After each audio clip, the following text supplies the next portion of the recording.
Welcome, welcome, welcome, welcome to the Black Archives History and Research Foundation of South Florida.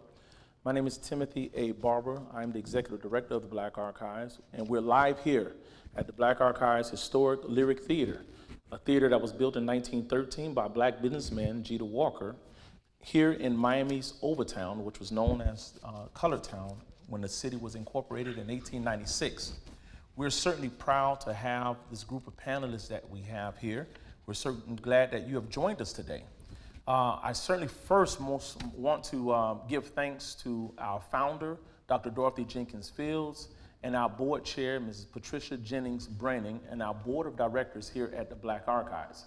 And most certainly, I cannot do this on my own. I certainly want to thank my staff, beginning with Louis Berthen, who is our assistant archivist, as well as Alicia Melton, who is our community outreach archivist, Camila Pritchett, who is our programming and operations manager, for their work in putting this together, and also my tech team. I have a fabulous tech team and finance team that I can't name everyone, but I certainly appreciate the work that they have done to make this project and many of our projects happen. I want to first start off telling you about why we came together with this forum called Still Waters Run Deep, a fight for beach access, Black beach access. It was birthed out of a virtual experience that we were having with our homegrown beach, the historic Virginia Key Beach Park, which was designated as a Black beach in 1945. It was birthed out of a field trip there, and we began to do research on other locations that have experienced the same trials and tribulations and during the turbulent times of integration and Jim Crow laws. And we found that there were other institutions, other locations all over the region that experienced similar, if not more deadly, or more bloody approaches to getting access to public beaches in America. So this came out of that, and we named it Still Waters Run Deep, the fight for black beach access. I first want to introduce our panelists and just let you know that during the Jim Crow era, public spaces such as schools, theaters, restaurants, swimming pools, and beaches were segregated. In many instances, the separate beaches for black citizens were located in very remote, polluted, and unsafe areas. Wade-ins, similar to peaceful sit-in protests against segregated beaches, were staged by activists who believed that all Americans should have equal access to public beaches maintained with taxpayer dollars. Our virtual discussion, Still Waters Run Deep, the fight for beach access across America, it will discuss the segregated beaches throughout the United States, the circumstances around their creation, and the protests and legal battles against these unfair racist practices. So I first want to welcome Emmanuel George. Emmanuel George is the founder of the Black Broward Archives, the Black Broward Film Project, and is the producer of the Sistrunk-A-Fair. His work exercises his calling to be a voice and advocate for the local black community by merging his passion for the arts of the diaspora with activism and community development. Welcome, Mr. George. Are you with us? You can unmute, Mr. George, so we can say hello to everyone. Hey, how you doing? How y'all doing? I'm thankful to be a part of this platform. I am, just truly honored. Black Archives is something phenomenal, and I just, look forward to continue to work with everything that you guys have going on. It's just a real surreal experience, and I'm really honored to be here. Thank you for joining us, Mr. George. I also want to introduce now Dr. Andrew Kahrl. Dr. Kahrl is a professor of history and African American studies at the University of Virginia. His research focuses on the history of racial segregation in leisure places and real estate development in the coastal U.S. He is the author of 2 award-winning books, as well as dozens of scholarly and popular articles. His first book, The Land Was Ours, African American Beaches from Jim Crow to the Sunbelt South, Harvard United Press 2012, received the Liberty Legacy Foundation Award from the Organization of American Historians. His second book, Free the Beaches, The Story of Ned Coll and the Battle for America's Most Exclusive Shoreline, has won 2 awards, including the Best Nonfiction Book for 2018 from the Connecticut Center for the Book. He currently serves as the Principal Investigator for a major multi-year study of the history of African American outdoor recreation for the National Park Services. Welcome, Dr. Kahrl, on board. Yeah, thank you so much for inviting me. It's I'm honored to be here, and I'm looking forward to the conversation. Awesome, thank you, sir. We have Dr. James Pat Smith. Dr. Smith holds the rank of Professor Emeritus of History at the University of Southern Mississippi, where he taught for 30 years before his retirement. In 2000, Dr. Smith co-authored the Dr. Gilbert Mason Sr., a book entitled Beaches, Blood, and Ballads, chronicling much of the civil rights movement of the Mississippi Gulf Coast. He also authored the most authoritative scholarly study of Hurricane Katrina's impact in Mississippi, Hurricane Katrina, the Mississippi Story. Dr. James Pat Smith, welcome aboard. Glad to be here. Looking forward to learning from all of this panel that you've assembled. Great, and make sure I have my next page. Seemed like I'm out of order for a second. My next guest, who I know personally, this is Mr. Guy Forchion. Mr. Guy Forchion is the executive director of the Virginia Key Beach Park here in Miami. I'm certainly glad to have Guy Forchion. We do a lot together. They're also celebrating their 75th year being in operation. Mr. Guy Forchion, welcome aboard. Mr. Forchion, are you there? I have to unmute, Mr. Forchion. You're muted, Mr. Forchion. Try it again. You can hear me now? Okay, yes, we hear you now. Go ahead, sir. Just a pleasure to be on the panel, Tim. And I look forward to learning and carrying out this conversation with the public and those on the panel. Thank you so much. We also have Ms. Cynthia Wilson-Graham, co-author of Remembering Paradise Park, Tourism and Segregation at Silver Springs. Cynthia Wilson-Graham is an educator, photographer, and lecturer. She co-authored Remembering Paradise Park, Tourism and Segregation, and 2 self-published short autobiographies in her My Story collection project. A Long Journey was instrumental in the installation of a first Black historical marker by the Bureau of Historic Preservation at the former entrance of Paradise Park at Silver Springs, and the installation of the second Black historical marker in Marion County, representing the Black Hospital, American National Thrift Hospital, which opened in 1925. Welcome aboard, Ms. Cynthia Wilson-Graham.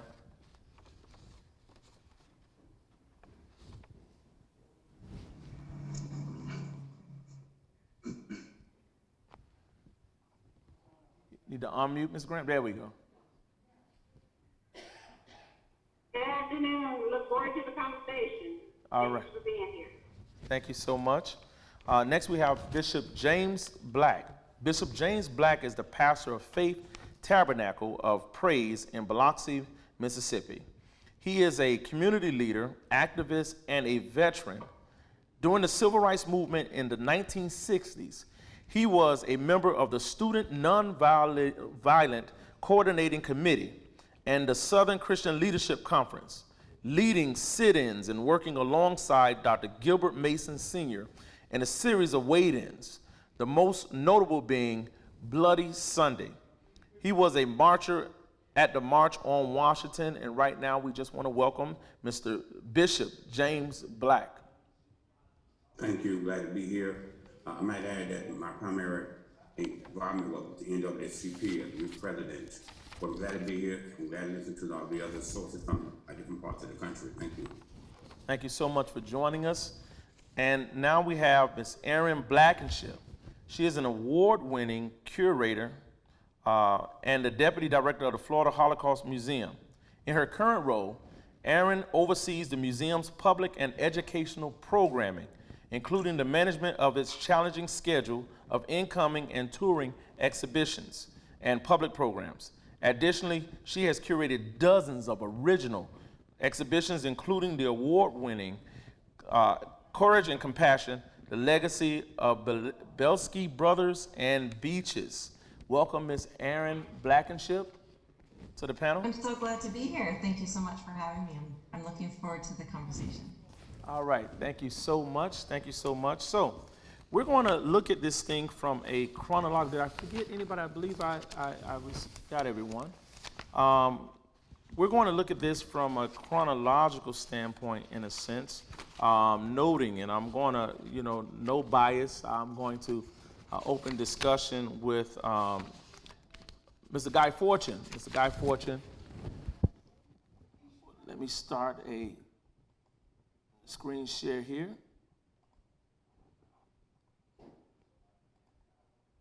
Okay, so Mr. Guy Forchion, first we want to talk about, in many of the stories that we have before us, we see that this phenomenon of beach access and access to water was not just on beaches, but everybody knows a lot of these photos here that was very disturbing when they were pouring acid on Black pool swimmers here, but we want to talk about Holover Beach in Miami, Mr. Forchion. Basically, Virginia Key Beach and its origin. Could you give us some background on that? Yeah, I would be happy to. Can you hear me okay? Yes, sir, we hear you. Sure. And it's a very unique That's Virginia Key Beach. It is barrier island right off the shore of downtown Miami. And Holover Beach, white-only beach during segregation. And we're talking back in the 40s for Virginia Key Beach and its history.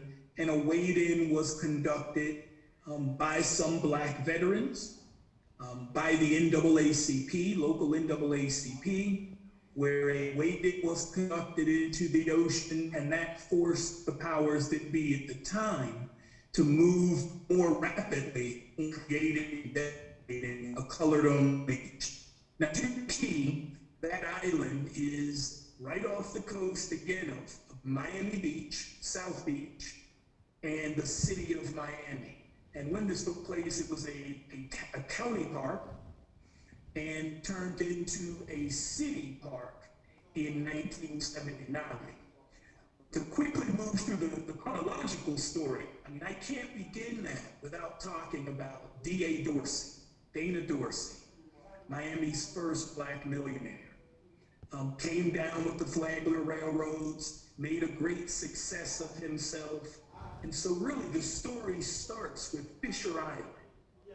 Dorsey purchased Fisher Island, which for a number of years of recent has been the wealthiest zip code in America.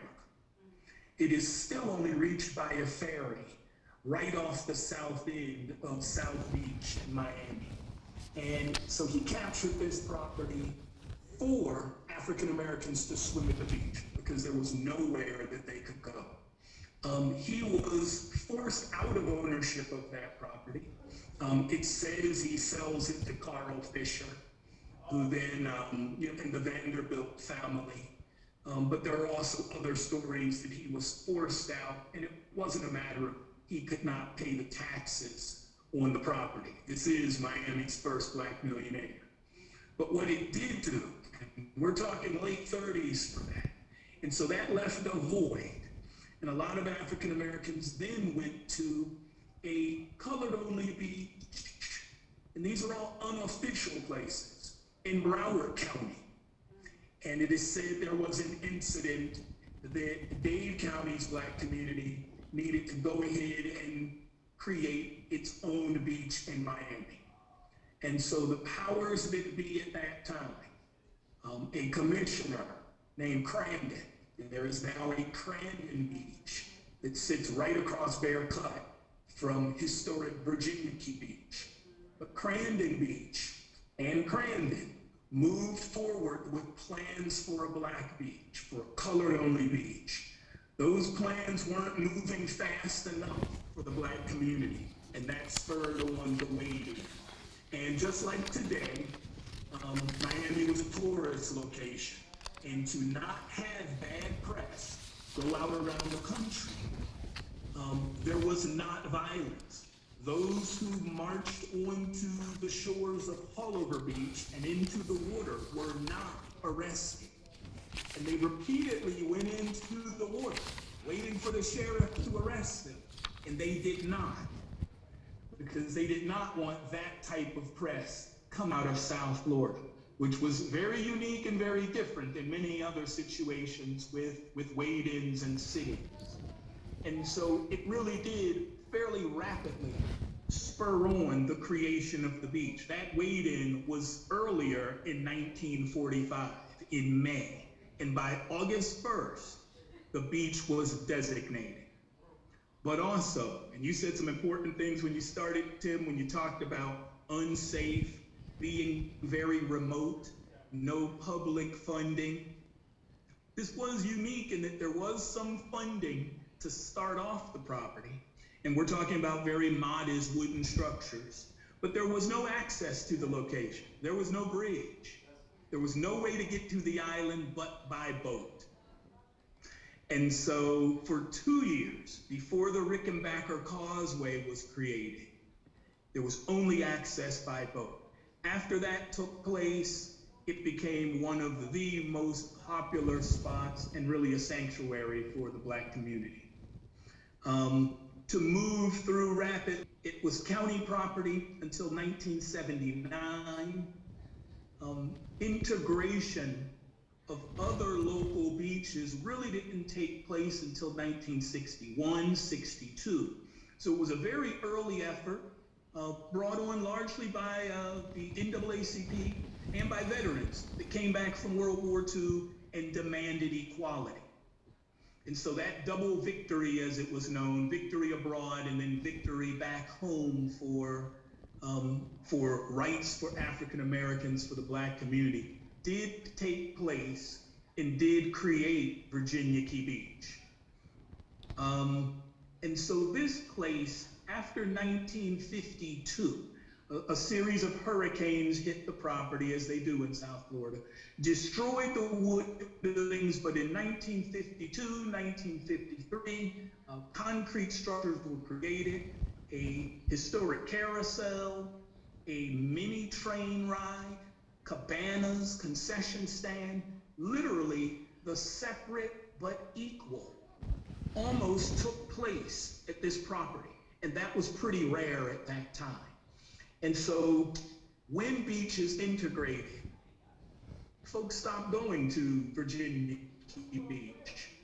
And it actually closed in 1979 and did not reopen until the Virginia Key Beach Park Trust was created, galvanized the community, white and Black, for natural, historic reasons. This is a barrier island, what we believe is the most beautiful beach in South Florida, and also for its cultural history, which is unmatched in South Florida. This was the recreation, the private space, the contemplative, spiritual space for the Black community all through the 40s, 50s, 60s, and really still is today as we reopened it after being closed for 25 years in 2008. We're now in the process of pulling together what is needed to get a small museum to tell the story and to speak to civic activism. This is really a civic activism success story. This part's open for everyone now, but everyone in the community, white, Black, Hispanic, everyone can gain by understanding history and knowing that one person, one voice, joined with many others, can bring about serious change and protect history that cannot be lost. Thank you, Mr. Forchion. I want to back up just a little bit. Thank you for giving us some insight on Virginia Key Beach. And I want to just talk briefly about this shared experience that's going to be common among everyone that we speak to today. You mentioned the Wade-In that happened at Holover Beach Park, and understanding the history of it with G. Graves and those other attorneys that went out to approach this Wade-In, contacting the sheriff so that they can begin the process of legal action in order to try to integrate the beaches. Now, one thing we know about in America, we know about the South, and we find that many people say that Miami is South, but not really South. You know, when you talk about the experiences, we're going to talk about Bloody Sunday, but it always had been a little different in Miami when you talk about racism, you know, and we talk about to where Miami, you mentioned that Miami is a tourist city. And one thing Miami hates is bad press. When you talk about the Mandela boycott, when you talk about the McDuffie riots. So Miami hates bad press because it hurts the dollar, because as Julia Tuttle and Henry Flagler said, Miami, Julia Tuttle felt that Miami would be a tourist city, and Flagler thought it would only be a fisherman's town. But we're far greater than that now. Let's talk a little bit about the Wade-In. Why do you feel the concession for Virginia Key Beach which is a direct contrast of what happened in Biloxi with Bloody Sunday? What's your thoughts behind that?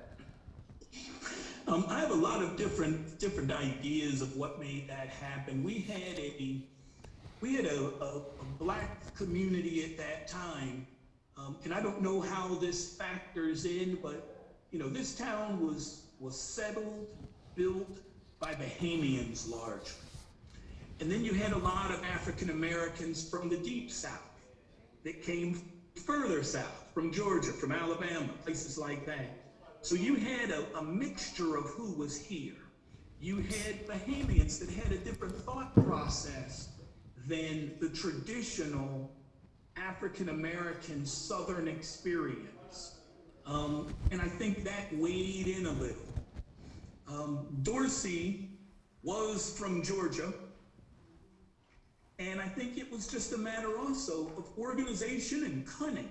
I think it was a number of people that got together and really had a strong strategy as to how they could make things work. And it may have even been the fact that the island itself was so perfectly remote.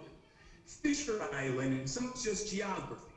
Fisher Island, the original place that Dorsey purchased, is right at the mouth of Government Cut. It's right at the mouth of entering south by Miami Beach, right at the southern tip of Miami Beach, what is the amazing South Beach today. It was largely a scrub island, Fisher Island, but it was perfectly positioned for the growth that came later. And I think that in itself was, you know, the white powers that be did not want boats entering Miami, seeing African Americans right on the shore. And the fact that Virginia Key wasn't that far away, but wasn't front and center, it also sat on Bear Cut, which had a very strong current and was dangerous. And there was an early history of a lot of drownings. And you spoke to how things were remote, things were unsafe, things may have been polluted. Some of those boxes, and actually every one of them, can be checked for Virginia Key different times. Yet now today, it's potentially some of the most valuable property in South Florida. Okay. Thank you so much. Thank you so much. We're going to segue just briefly because 1945 was early on, and we're talking that's still close to 20 years or 10 to 15 years before, you know, the Civil Rights Act, and things began to overturn with the Brown versus Board of Education. And this was a fight that many prominent blacks felt that it was necessary to integrate the beaches in South Florida in 1945. But we want to move up north just a little bit to Ms. Cynthia Wilson Graham and talk about Paradise Park, which is interesting. I had no idea about Paradise Park until I started doing this, looking these things up. Welcome, Ms. Graham. Are you with us? Cynthia Graham? Yes, can you hear me? Yes, yes. Can you give us some background on Paradise Park? Yes, we can. Yes, we can. Can you give us some insight on Paradise Park? Okay, unlike Virginia Key Beach, Paradise Park was not minority owned. So you had Silver Springs attraction, big Silver Springs attraction. Everyone wanted to visit Silver Springs, but most of the workers at Silver Springs were minorities. They did not their own families to Silver Springs. Although the groundkeepers, the boat drivers, mostly everyone that worked the park happened to be minority. Paradise Park opened in 1949. Right here in Ocala, Florida, the grounds are still beautiful as we speak today. But they're just sitting there. There is nothing there at the grounds once they close. So at Paradise Park, you're talking about Paradise Park and Silver Springs, two parks, Paradise Park, Silver Springs, on the same Silver River. So we're not talking about a big beach, but we're talking about one of the largest aquifers in the state. So you had the white guests at the head of the springs and the black guests at the other end of the springs. They had two separate entrances.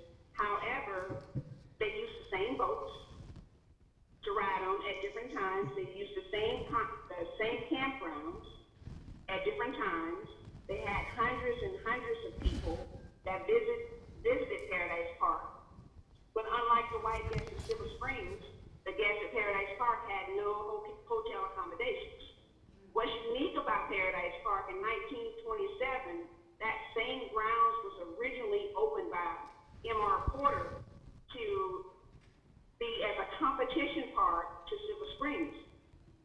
Tamar Porter's Park, he featured white boat captains, something that was going to be in comparison, contrast to Silver Springs. But of course, Ray and Davison, who owned Silver Springs, bought him out in 1935, opening up Paradise Park in 1949. They had beauty contests. The Easter egg hunt was a big day. No one went to school on Easter Monday. And there, Dr. Bethune actually visited Paradise Park 1 year after it opened with her students in 1950, bringing at least 7,000 guests to Paradise Park.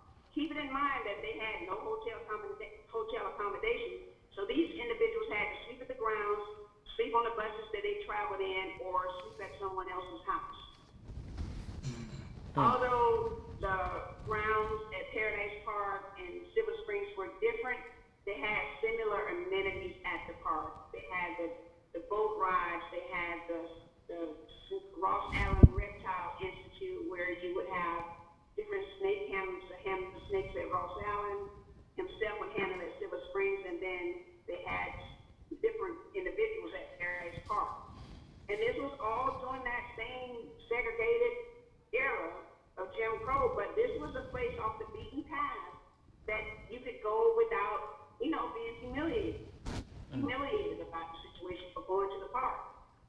But it's still there.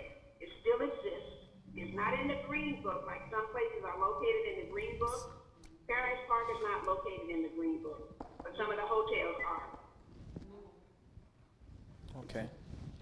Thank you so much. Thank you so much for that. Can I ask you a question? How did Paradise Park come about? Hearing the story of Virginia Key. Yes. So on Virginia Key, Paradise Park, the workers at Silver Springs wanted somewhere to go. They wanted somewhere to take their families to. So they had participated in the Wade-Ins, but you had all of the workers at Silver Springs asking their employers, why can't they take their family to the same park that they tourist all year long? So the workers at the Silver Springs was very instrumental. And the picture you're showing right now with the ladies looking in the boat, the glass bottom boat, it was so instrumental. I didn't know that the park existed either.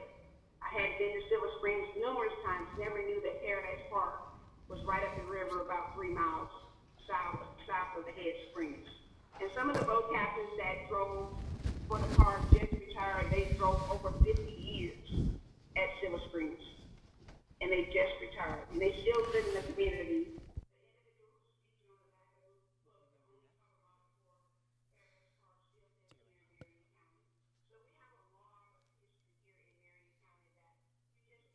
Blankenship, Tampa, Sarasota. It depends on us to write our own history. Blankenship, Tampa, Sarasota. Have lost a whole segment. Thank you. Thank you so much.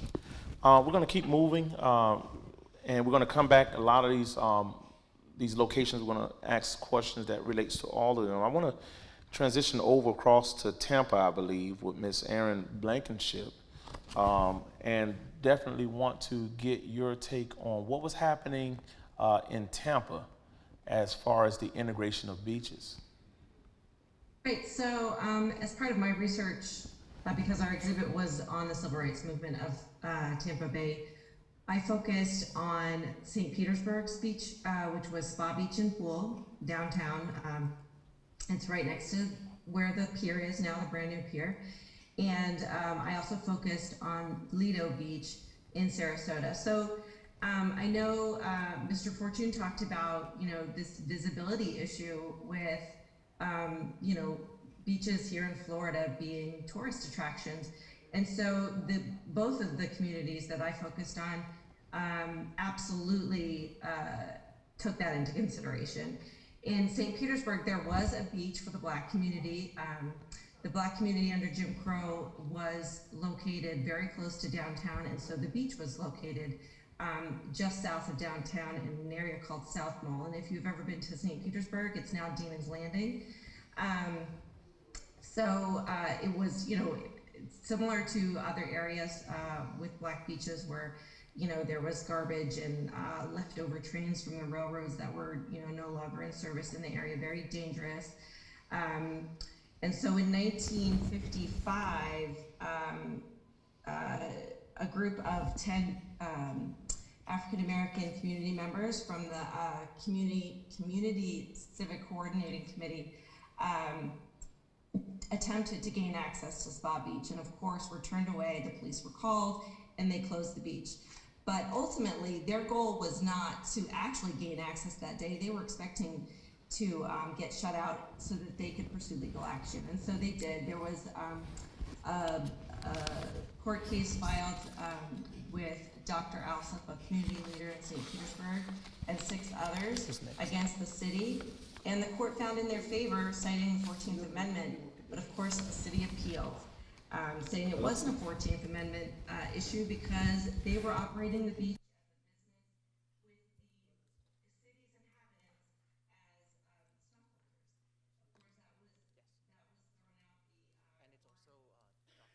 Of course, that was thrown out the And it's also Dr. Smith. Dr. Smith also, who co-authored the book. Dr. Smith, a Bishop Black, because the last one. even though that happened, that was 1957, the city kept closing the beach anytime any Black community members came to the beach to try to gain access to the beach or to the pool that was there. And ultimately, I think it was, they didn't reopen the pool, kept it closed for the entire summer of 1958. They didn't reopen until school started again. And even still, a girl went and swam there, a Black girl went and swam there for an hour. They closed the pool over and over and over again. Ultimately, it wasn't until early 1958 that it was desegregated and African Americans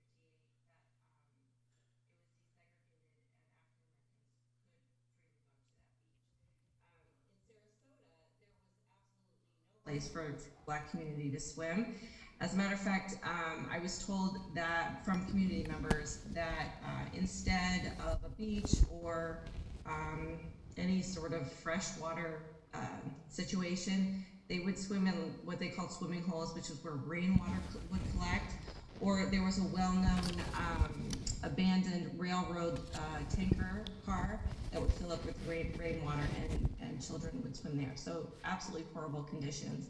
So also in 1955, you're looking at, actually right now, a picture of 100 Black community members that all came out to the beach in caravans to gain access. Police were called. It was closed, and during that time also, I should mention that these people were extraordinarily brave, as they were in every community where these protests were happening, because reporters from the newspaper came, took pictures of their license plates, reported their names in the paper, and then, a lot of these people got fired because, of course, they were either home help, working for white citizens, or, working for white companies or the city government, whatever it was. So they were really brave, taking their livelihoods under consideration. This happened a lot, so they kept going back in these caravans. They were led by Neil Humphreys, who was the local NAACP leader. They would meet in the church, organize, and then all drive out, 5, 6 people in a car, all at once. Of course, they kept closing the pool. There little violence, not like what you were talking about in other places, but I did talk to one citizen who took part in the protest and said there were bricks thrown and things like this. But mostly nonviolent, because of course that visibility to the tourists that would come to the beach was very important to them. So in order to sway, this is this part of this story that I love, and they thought it was just about, a place to swim. And of course it wasn't just about swim, it was about equality. So the city said, well, why don't we give Newtown, that was the city's Black community, why don't we give Newtown a pool? And they didn't want it. They turned it down at first. And a year later, in 1957, they said, okay, we're gonna build you a pool anyway. And so they built the pool. The community members welcomed it. They went to the ribbon cutting. A few kids went swimming, even though it was a cold day, and it was all documented in the paper and celebrated. But the very next day, they organized those caravans and went back. Because of course it was about equality and not just about a place to swim. They wanted equal access. So again, I think somebody already touched on this, that these were individuals. We often hear about these big leaders, of course, Martin Luther King, and all the other leaders of the national movement, and people kind of think that you have to be a pastor or a politician or somebody who's wealthy or whatever to make these kinds of changes, but these were just ordinary people doing extraordinarily brave things and making extraordinary change. So they really should be celebrated. Thank you so much for sharing. Very interesting story. I agree with that. Yeah, definitely. We have next. I want to introduce. I guess this would be a tag team, because as we just went from the South, what people we deem South geographically, but when we talk about the South, we're going now into a Black Belt South.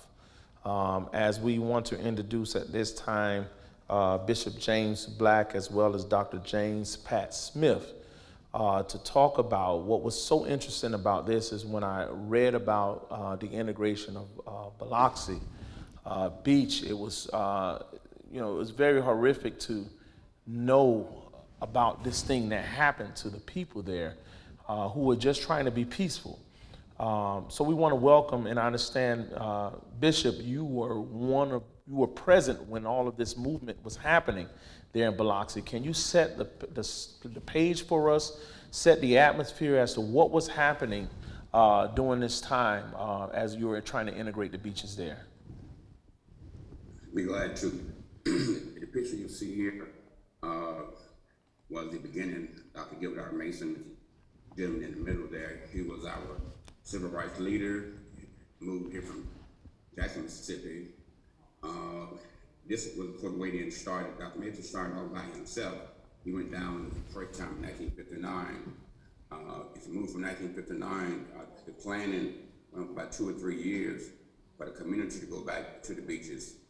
But what happened back in 1948, there was a hurricane along the Mississippi Gulf Coast, and the federal government paid for replenishing and developing the beach. It really wasn't a powerful tourism area. People come in, so the federal government paid to have it built.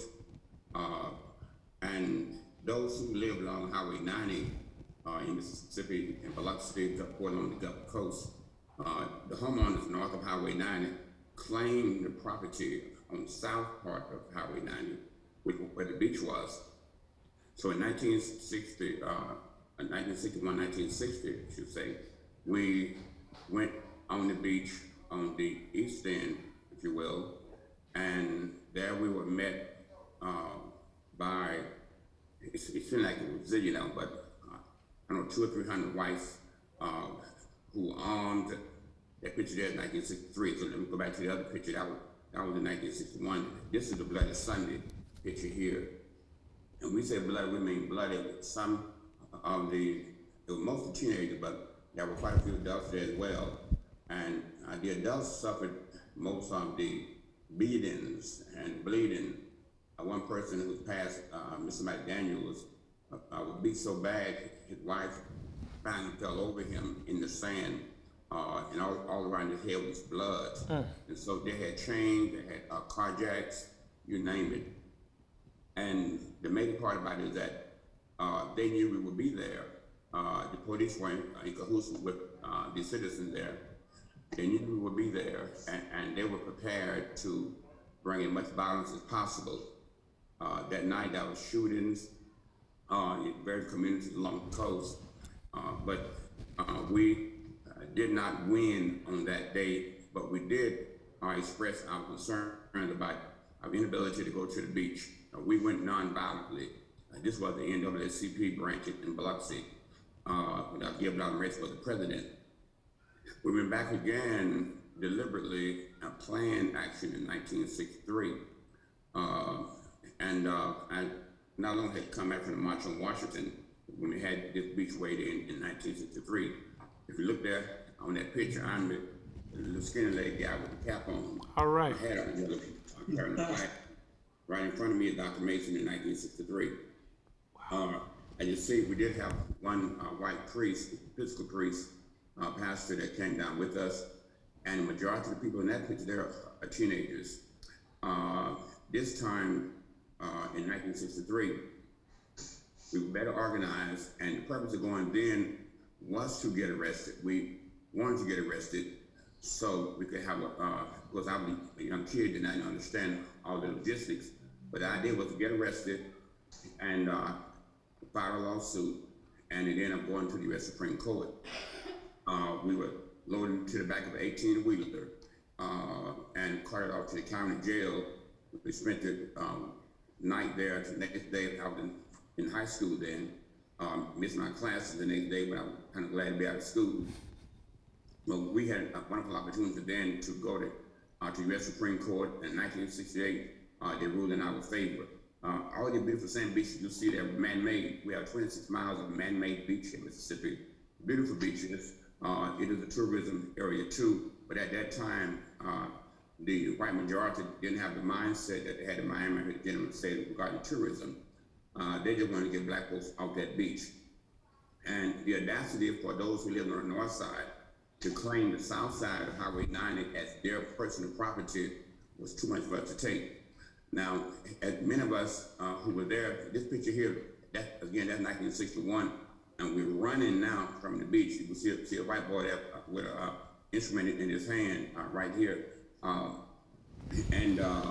They used whatever they could find, bats, you name it, beat it. We didn't have anything. We on the beach playing football. This young boy that is running with the football, we were playing touch football in the sand, and they came and did everything they could do to get us off, and they succeeded in doing that.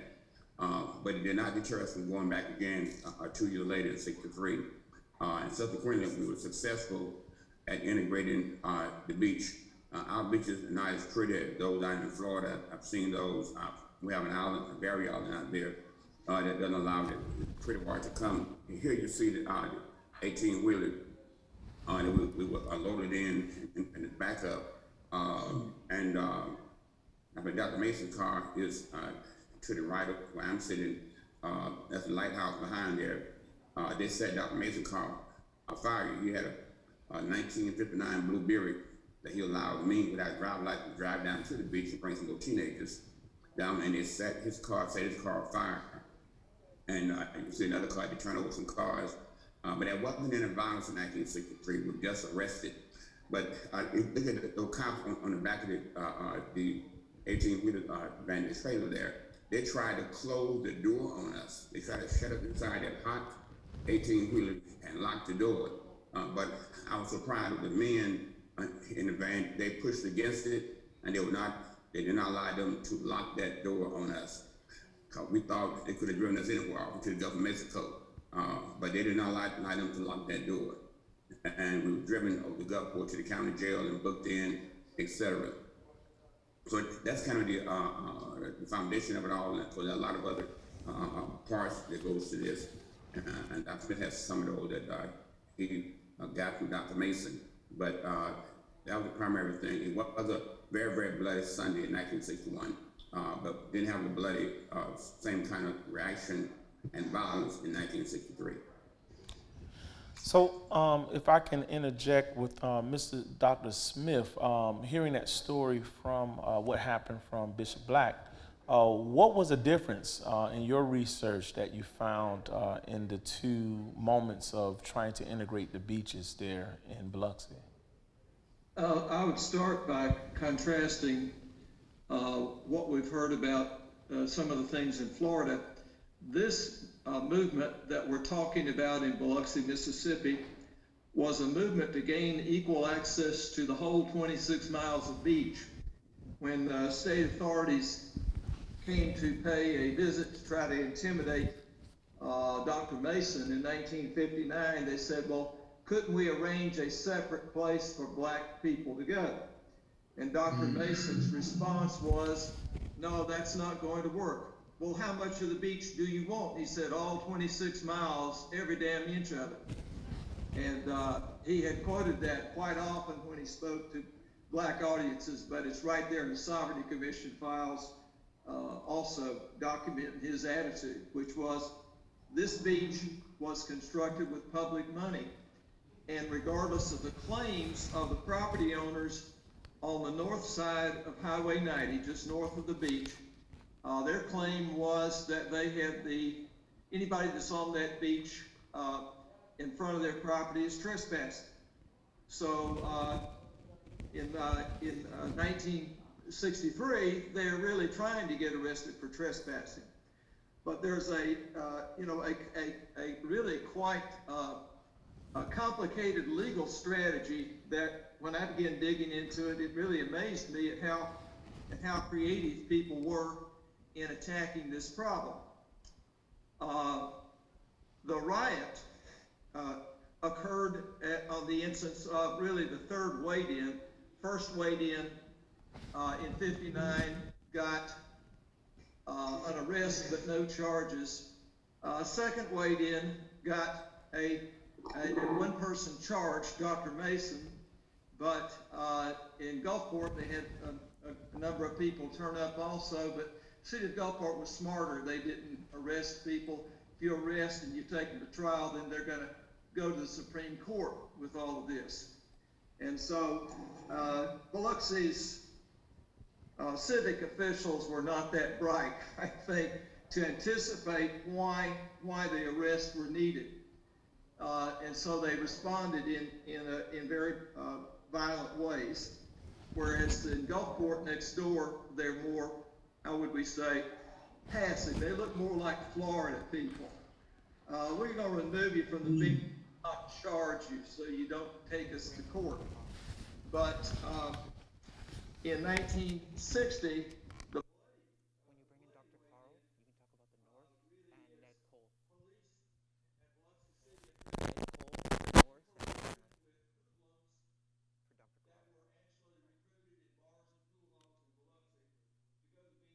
Ned Coll, North, and for Dr.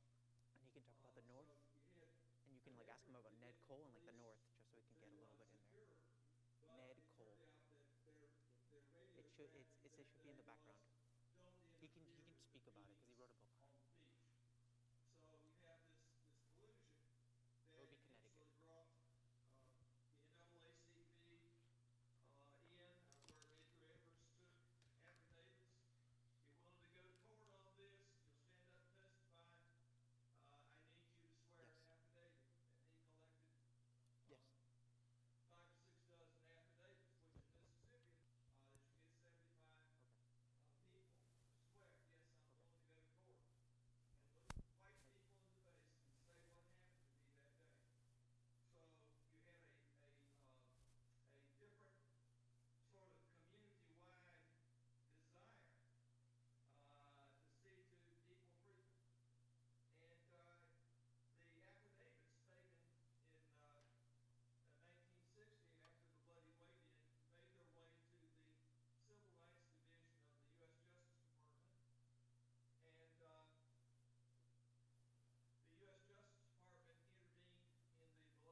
versus Board of Education.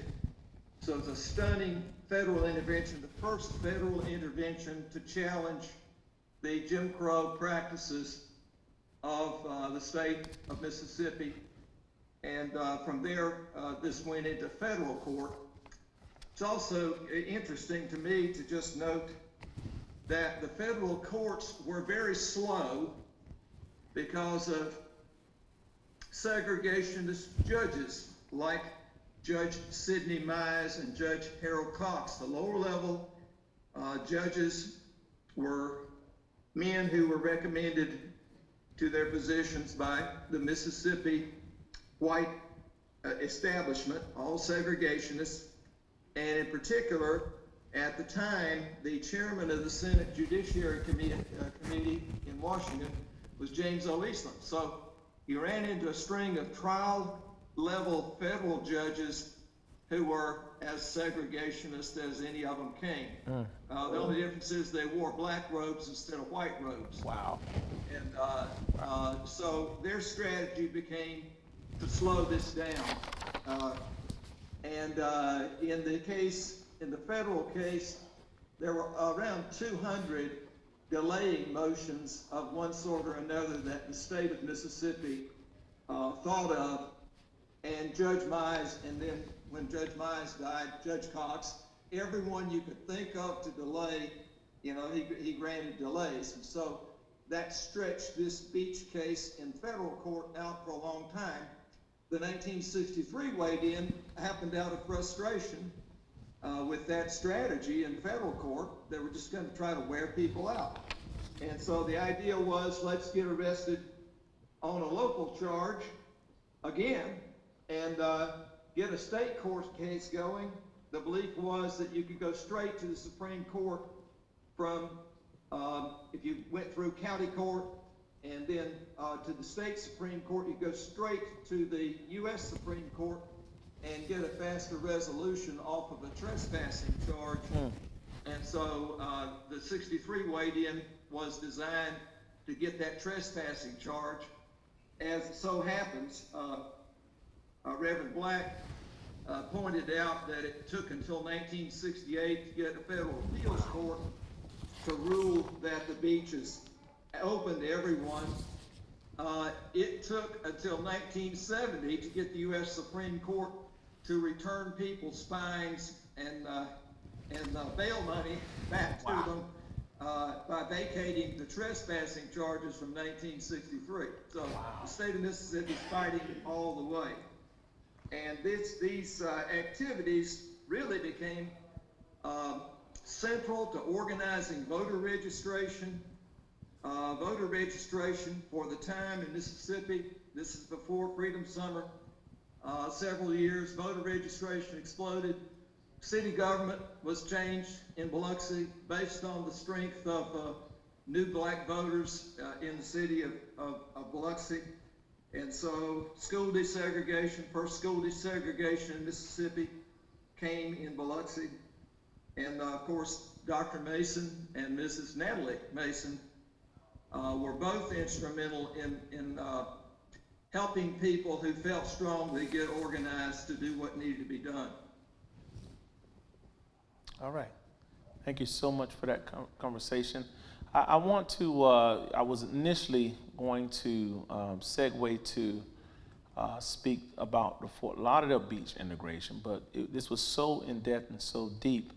I wanted to quite possibly visit Dr. Andrew Coll. Want to talk a little bit about Ned Coll and the fight for beaches in the book that you wrote. Could you shed some light on us and the activity and the information that you were able to write about, Dr. Coll? Dr. Coll. Yeah, well, thank you again for welcoming me here. And I think one thing that really stood out to me in listening to these presentations is how what is happening in Florida and Mississippi at this time is also is happening around the country, both in terms of the ways that as you begin to see beaches become popular destinations for families, as you begin to see cities investing money in their maintenance and upkeep, and states, and then as well the federal government, you begin to see the color line being drawn. And that is not something that is unique to the South. That segregation and outdoor places of recreation was just as pervasive in the North as it was in the South. The 1919 race riot in Chicago, one of the worst race riots in the nation's history, yes, began when an African-American teenager accidentally swam across a color line in the waters off Lake Michigan and was stoned to death by Irish youth.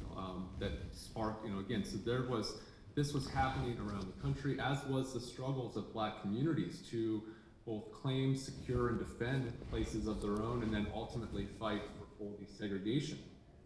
But one of the stories that I tell is one in the Northeast, in Connecticut, in a state that, and a part of the country that we often associate as being the opposite of the Jim Crow South, but yet was a shoreline that remained throughout the 20th century in practice just as segregated in many places as any southern shoreline.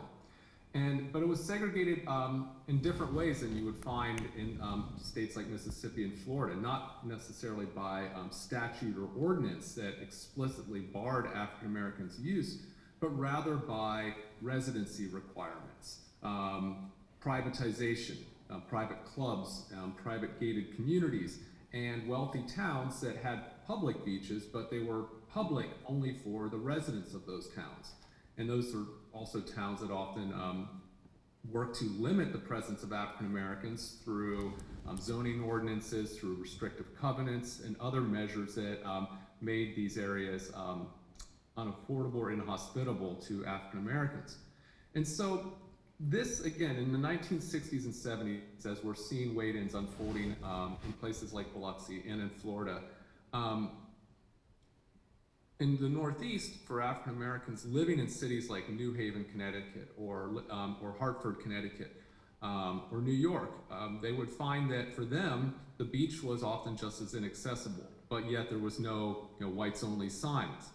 And so the story that I tell is really one of an activist, Ned Coll, who started an anti-poverty organization in a storefront in Hartford, Connecticut, that was aimed at doing a lot of different activities aimed at trying to promote interracial cooperation, trying to bring people from different backgrounds together, trying to get whites who had fled the city and moved to the suburbs to come back into the city and become involved in helping improve the lives and opportunities for people of color within the city.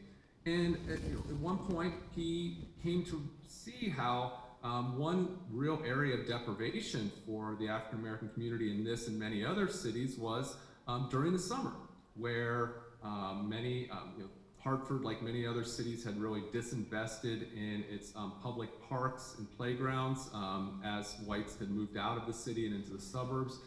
And oftentimes, like was the case down in Miami, as was mentioned earlier, many black children were forced to swim in dangerous rivers, waterways.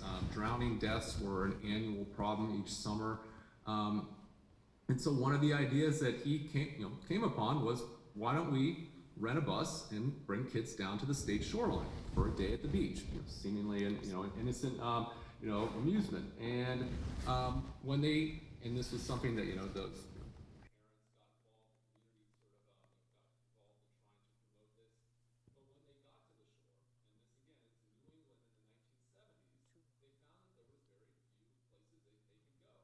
much of the shoreline of the state was off limits to people who weren't fortunate enough to belong to a private club, have a summer home in a gated community, or be fortunate enough to live in one of these towns along the state's Gold Coast, which was, these were towns like Greenwich, Connecticut, which are very wealthy. And that sparked for him a decade, and for the organization he was the head of, a decade-long campaign to call attention to the segregation that was practiced in the North. Segregation by privatization, by resident-only ordinances, by these other types of ostensibly colorblind restrictions that in effect kept these places almost exclusive to whites only. And so here on your screen is an image, and so they developed a lot of really creative strategies for trying to call attention to this problem. And this is, I think, something that's kind of relevant to all of these cases we've talked about up till now, is the fact that the beach is public land. This is public property. I mean, the foreshore belongs to all of us. The problem is, as many of these cases have illustrated, is that how do you get to the shore? If it's blocked, if your access to this public property is blocked by gates, by police, by other sort of measures aimed at trying to prevent you from accessing what rightfully belongs to you. And so here in this instance, being the creative activist that he was, he rented some boats and they staged an amphibious invasion here at a private club in a wealthy town in Connecticut, where they came ashore and enjoyed what rightfully belonged to them. But the point again, he also had someone parachute onto a beach. They were really kind of calling attention to the fact that this belongs to everyone, but yet it is being denied to so many. And it really was aimed at also calling attention to the fact that Jim Crow was as pervasive here in places of play in the North as it was in the South. So this again was one I think that hopefully calls attention to how what we're talking about here in the South was not something that was unique to that region alone. Thank you. Thank you so much. I want to just segue over to my good friend at Eugene, I believe it is, at Fort Lauderdale Beach. Can you explain to us, which came a little later than Virginia Key? Your Ms. Forchion mentioned the access that blacks went to Fort Lauderdale. Can you shed some light on that information? Mr. George. All right, how y'all doing? Can y'all hear me well? Yes, sir.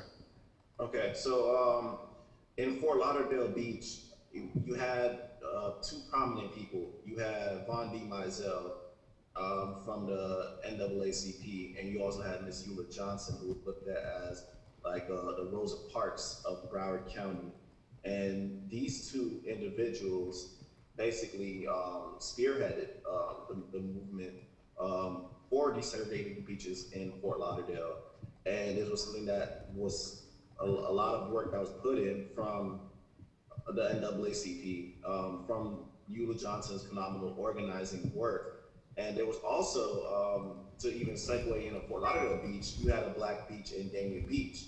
And that is the beach that is named after Von D. Mizell and Eula Johnson, now it's a state park. But before that name, it was controversy because when it was the Black Beach, it became named after John U. Lloyd. And there was a lot of controversy after naming the Black Beach after John U. Lloyd, who was a white man.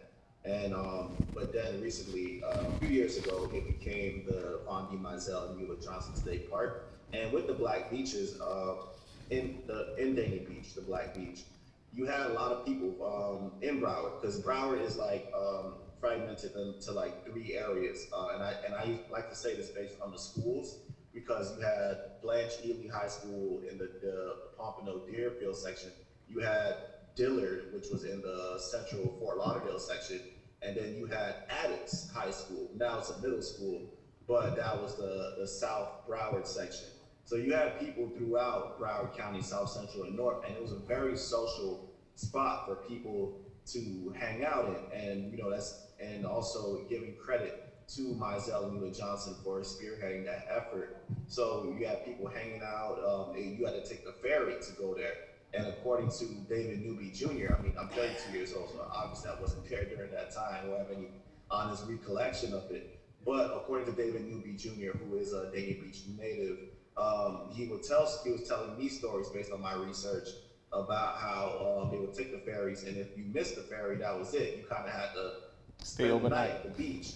So from the stories that I've heard was that, like, it was a very beautiful spot to hang out at, but then changes happened when they turned the Black Beach into the John U. Lloyd State Park. And thankfully that Broward County did do some ways to rectify it by naming it after Von D. Mizell and Eula Johnson, because the Mizell influence, it reigns throughout Broward County. Even throughout South Florida, you hear about the Mizell name. And Eula Johnson is someone who, not just in activism, but she was also a great business owner as well. She was very standing up for doing for yourself and creating for yourself. So the efforts was definitely there, and it was definitely held by these two, and a big kudos to them. And now we see the Mizell and Eula Johnson State Park named after them, but it's still a state park you still gotta pay to get into.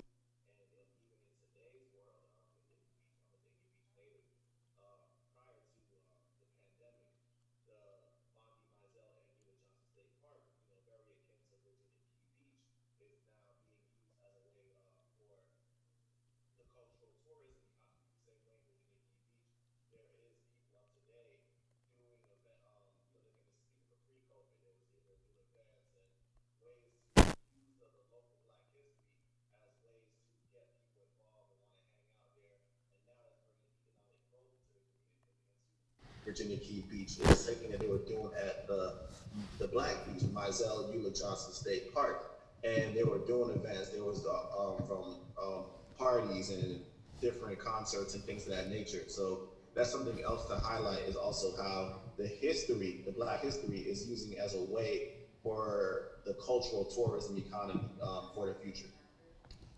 Thank you so much for that insight. I'm going to open this up. I'm going to stop the screen share just to hit some points. I do want to show, definitely in St. Augustine, Florida, and other locations we've experienced this as well. So let's bring the group up.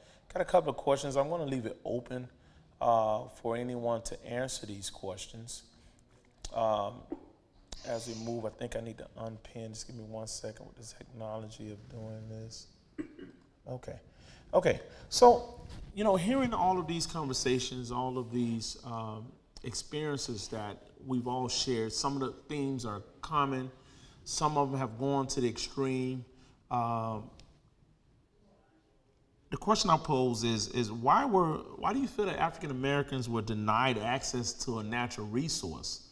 You touched on it a little bit, Dr. Kahrl, but what do you think? Why was this commonality of denying these things, such as beach access?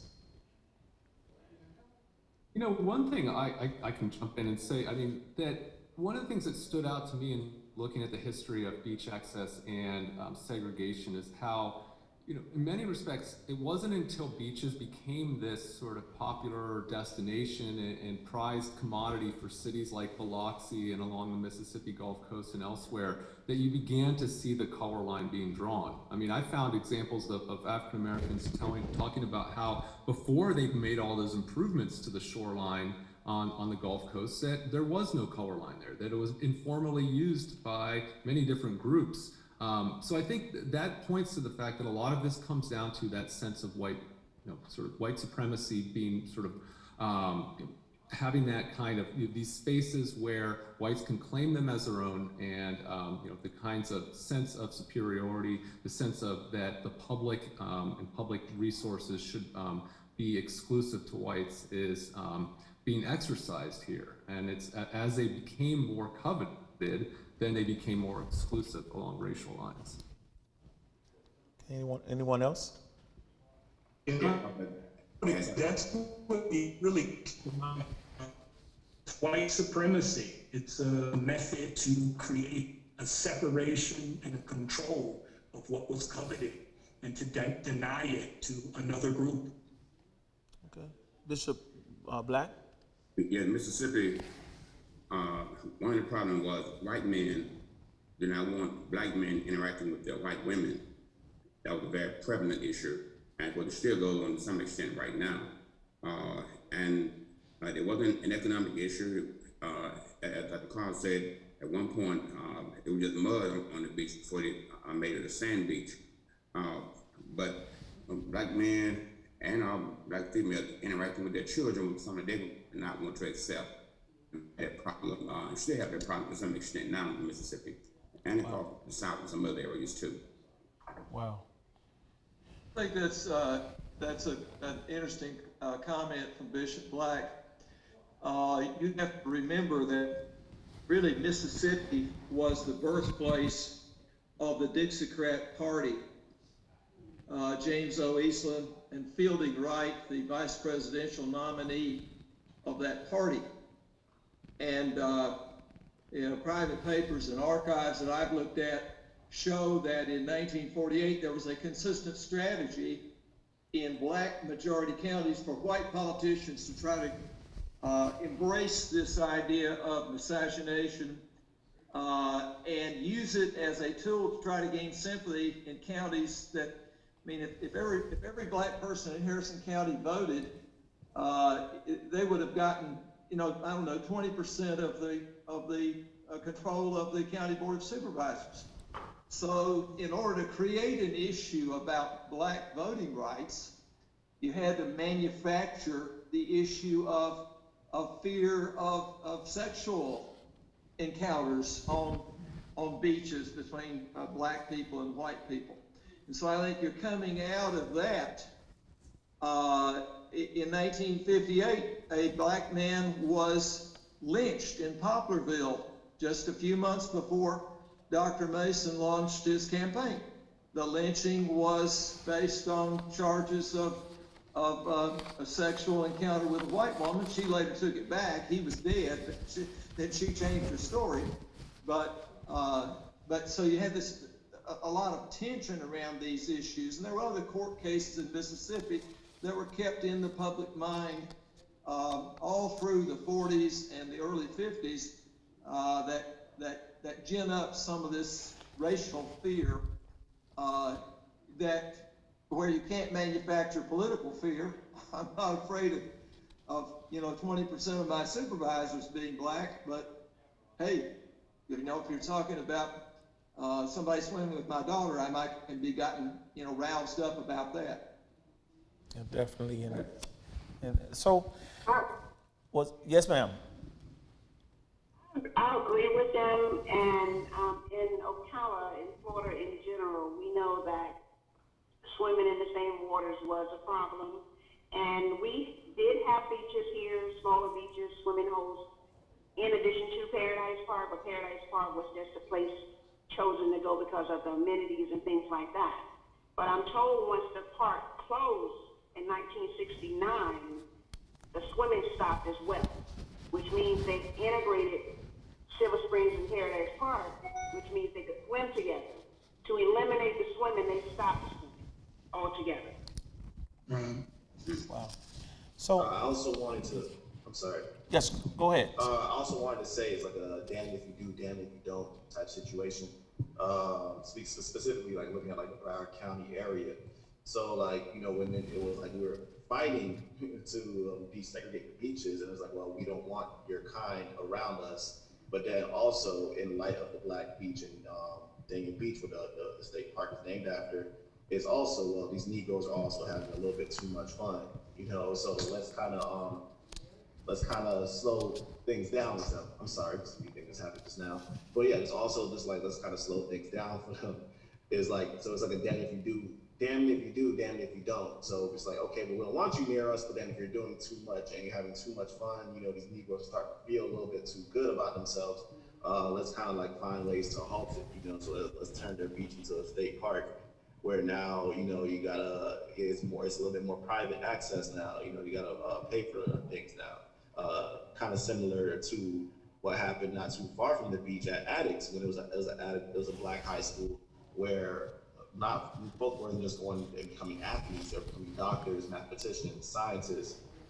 They were making something out of themselves, becoming elected officials, but then it was like, well, okay, these people are succeeding a little bit too much, even off of hand-me-down resources of tore-down books from South Broward High School and Hollywood Hills.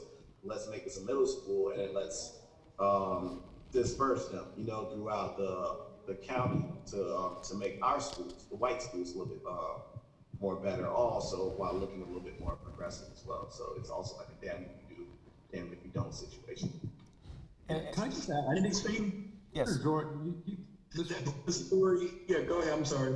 I was just going to add, I think that he's making a critical point here, is that it's the signs of Black pleasure and success that are the most threatening. And in particular, again, having spaces where African Americans are enjoying themselves among themselves could be just as threatening as the prospect of a desegregated beach. In my book on the history of Black beaches, I've come across numerous examples of separate Black beaches that were destroyed, arson attacks and other attacks, not because they were trying to integrate beaches, but simply because they were trying to claim and develop spaces of their own, which again speaks to how, this is not just simply about sort of sharing space across racial lines. It's about kind of maintaining all, white supremacy in all of its forms and trying to prevent any signs of Black achievement or autonomy. And so I think that again really speaks to what this is really about. And Dr. Kahrl And I agree. Virginia Key went through a period of 26 years where it was closed. The city stopped, the county stopped funding it, turned it over to the city of Miami, and the city of Miami only kept it open for 3 years, from from 1979 to 1982, and then it was closed until 2008. No funding, closed the gates, and so, you know, it's kind of a, well, you can go anywhere you want to now, so we're going to close what enriched the community. And so it's a similar thing, and you're talking about, you know, a quarter century, a beach in a beach community was closed to the public. Is Blankenship, you were going to say? Yeah, I was going to add, to go back to that issue of tourism and, you know, Florida being the Sunshine State, people coming from the north. I know that in St. Petersburg, their beach being close to St. Pete, in the 1930s, there was a big effort to find a new beach for the Black community because they were a little bit too close to downtown, and they didn't like seeing the Black youths walking towards downtown to get to the beach. That was something that was definitely reported. Likewise, you know, that goes with all of St. Petersburg, you know, the green benches, and they tried to keep everything as separate as possible. Meanwhile, you know, the community was only one block away from downtown. So when they were trying to integrate Spa Beach in downtown St. Petersburg, the city manager and the city council were also citing, there were quotes that said, you know, people from the north don't want to swim with Black people here, and that was the reason. So they, again, it was, they kept citing tourism and wanting to keep this literal whitewashed vision of what St. Petersburg and, you know, Sarasota and a lot of our coastal towns in Florida. So hearing about this success of these places, I always have this saying that if when you gave people of color lemons, we made the sweetest lemonade. And many of these beaches, which were, like we said, definitely with Virginia Key Beach wasn't the best beach in Miami, became one of the most beautifulest locations for tourism and visitation. And you think about damn if you do, damn if you don't. I'm quoting you, Mr. George. When you talk about these memories and these things that has happened, I'm glad that Dr. Kahrl, you realized that in your work that you know, in many instances, it was showing too much of Black success in terms of being able to have a leisure moment in life and being able to celebrate. In these stories, you know, what are we doing to, I guess, preserve these stories, to make sure that future generations are aware? Like, thank you for the work that you're doing, Mr. Forchion, because yes, they did close down Virginia Key Beach. So what is happening to preserve these stories for the Black community who, in Miami now, everybody runs to South Beach? So how do we preserve this, and what type of work is being done to preserve these stories? Anyone can chime in on that. Sorry, I definitely feel as if there needs to be more emphasis on archiving Black history, just being an archivist in general for millennials and Generation Z. You know, I think I'm the youngest one here on this panel, 32 years old, but there needs to be more emphasis on archiving and teaching people how to archive, teaching kids and students how to archive, and there needs to be more programs and initiatives centered around archiving and preserving Black history, from the beaches to the education aspect to the criminal justice aspect to the social aspect as well. When we talk about damn if you do, damn if you don't, you know, a lot of us were having fun and enjoying ourselves during these times. So, you know, just having a more emphasis on programming centered around archiving, where, you know, archiving can be a way of employment for millennials and Generation Z ahead. I feel as if that would be very crucial in terms of moving forward, because especially with gentrification happening, we definitely need to start preserving the landmarks that's here, as well as getting the stories of the pioneers who came before us, the 65 and up crowd. Really get to do as many interviews with the elders in your historical Black community, because their story needs to be told, and if they're gone, then everything else that they possess in their mind is going to be gone. So definitely there needs to be a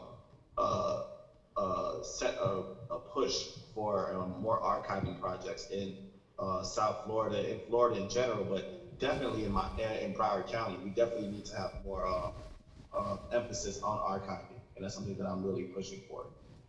I absolutely would agree. I know when we originally created our exhibition, we created it back in 2015 because we were hosting a national show. And so we looked at all of our local museums, including a local African American museum, local history museums that were supposedly telling the history of our area. No one had an exhibition about the history of the African American communities, about the civil rights movement, none of it. And so we thought, of course, you know, we need to tell this story, because while we're telling the story of what happened nationally, people need to hear about these local individuals. So, you know, we did interview several people that took part in some of the events surrounding the civil rights movement locally.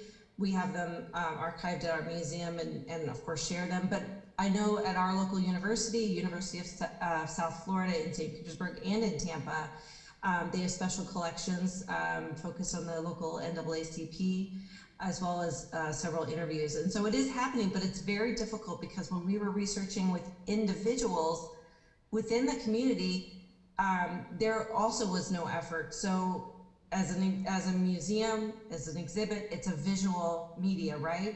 There was little to no visuals, no photographs except for what was in the local paper. No individuals had photographs, kept objects, kept documents, and so you know, USF, their special collections there, and the African American newspaper in St. Petersburg, places like this were super important, but it is very needed, and I think the community also needs to hear throughout the South how important little things are to remembering these stories. You know, a little photograph, a letter, you know, whatever it is, they need to be saved. Can I? Let me just put in a quick plug for the project that I'm the PI for the National Park Service, which is attempting to really help document, preserve, and acknowledge the history of African American outdoor recreation. We've been trying to gather and account for all the sites, not just beaches, but campgrounds, parks, playgrounds, swimming pools, the whole kind of broader recreational experience from emancipation to the present, and also recognizing here all the archives as Ms. Blankenship just mentioned, I mean, that are out in people's personal collections that are not in an archive, not in a library, but are out there. And I think a lot of that comes through developing relationships with people and communities and beginning to sort of, I mean, I'm thinking as well, a place that we haven't talked about yet, but like American Beach, for instance, up in North Florida. You know, Mavene Betch, the beach lady, who maybe some of your folks in the audience are aware of her story. I mean, but she had this treasure trove of, I mean, her own kind of personal archive that she collected over the years, and working to preserve the history of American Beach, tell it for future generations. I know that since her passing in 2005, there's been a real effort to take what had been her personal papers and make it a real archive for future generations. And I think finding ways to do more of that, finding personal collections and making them publicly available is really key. Thank you so much. The University of Southern Mississippi's Digital Civil Rights Archive has a very large collection of individual oral histories. Bishop Black has done a couple of interviews.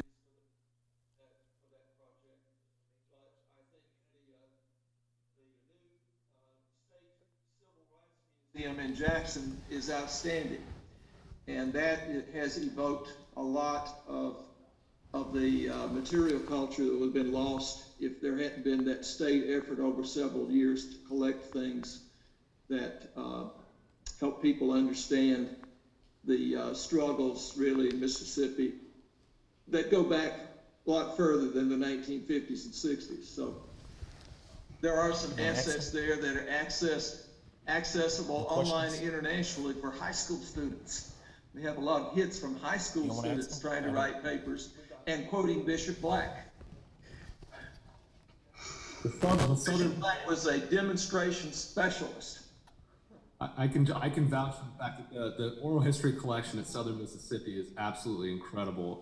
It was just an absolute treasure and also along with that, another now that's also digitally available are the Behind the Veil oral histories that were done that are at Duke University, which was this massive oral history project done in the mid-90s to collect the stories of African Americans who lived under Jim Crow, and it is just absolutely incomparable. And now, as much of it has been made digitally available for anyone to access and use. Yeah, it's true. In Virginia Key, we've been trying to collect as many as possible, and we had a 2-year IMLS grant with Florida International University, and we're able to digitize just a lot of pictures and a lot of videos. Still, probably only a third of our collection in those 2 years. I've found it's also been a difficult thing to find people in the Black community trusting to share their personal video and pictures, those that did take them, to trust to turn them over, to have them digitized, to lend them out.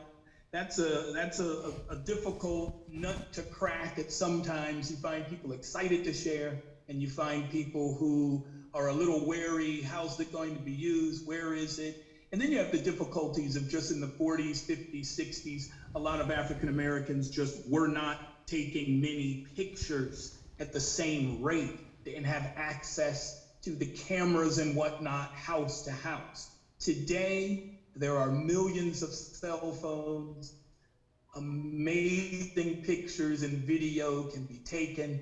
And so, Mr. George, when you talk about taking video of your elders, that's something that should be happening in every Black household across this country before those resources transition away.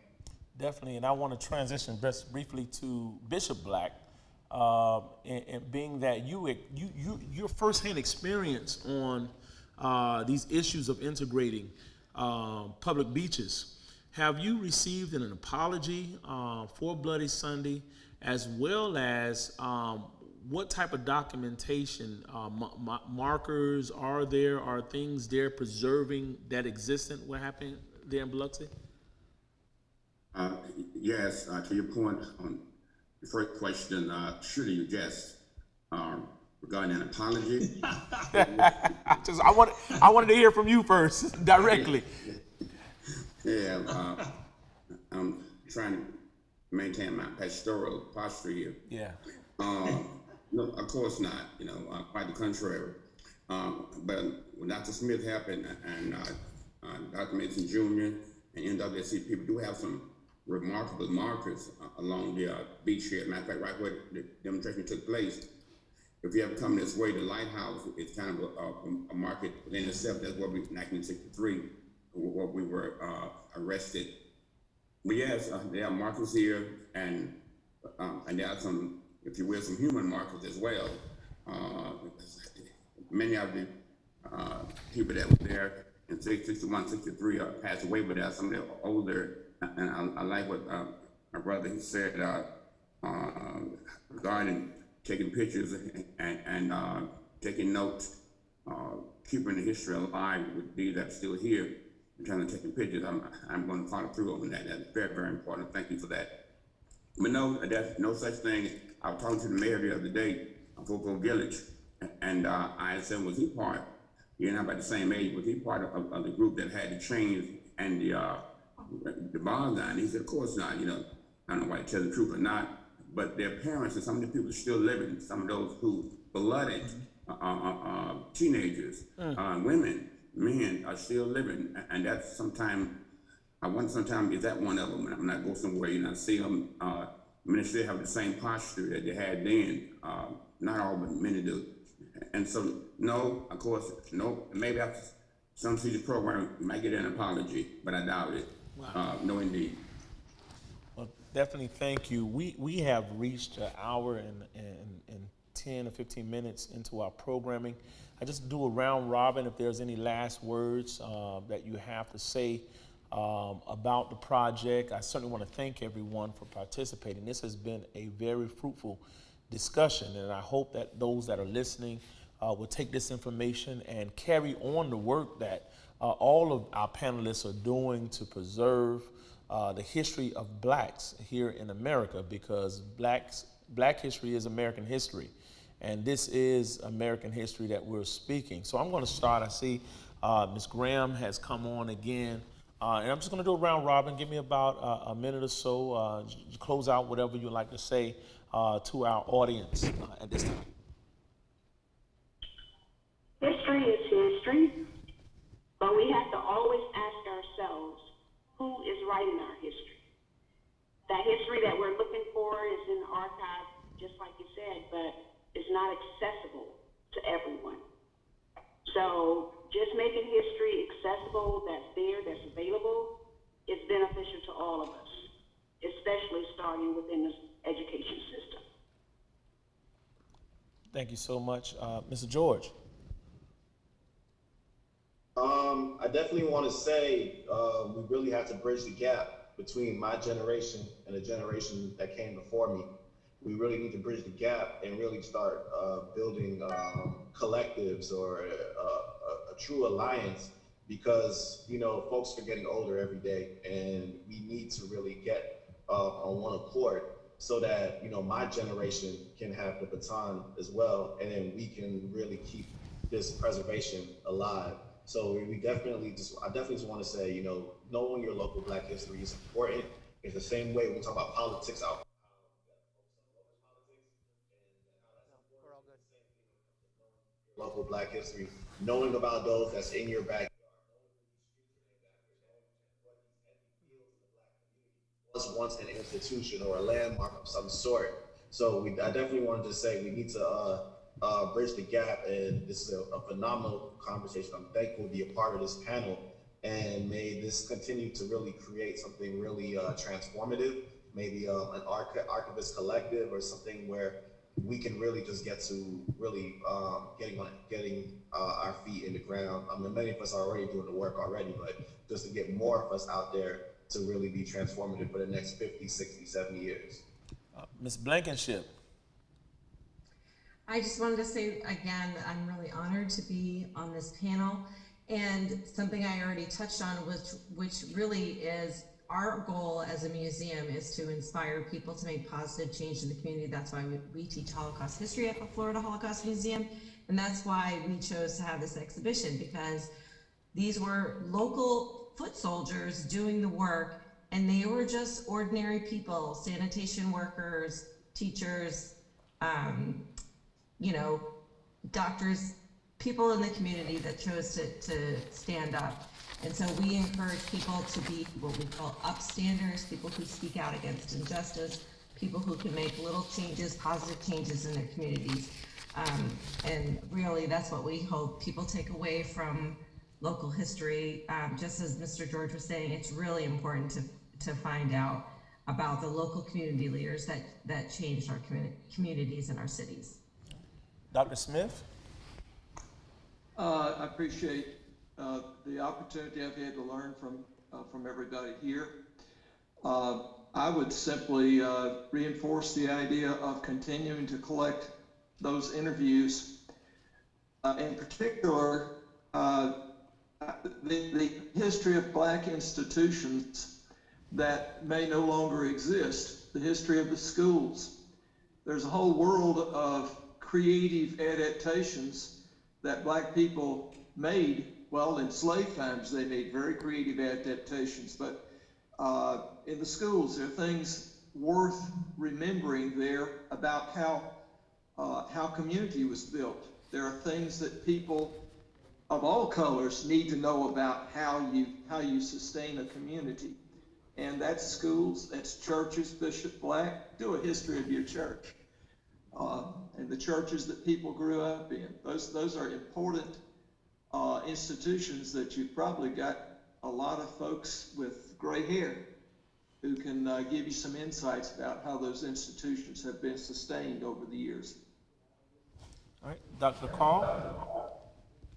Well, let me just reiterate, how much of an honor it is to share this virtual stage with so many folks who are doing such important work, and especially Bishop Black, fighting for freedom in your time. And I think one thing I'll just leave us with is that we need to fight against segregation in our time.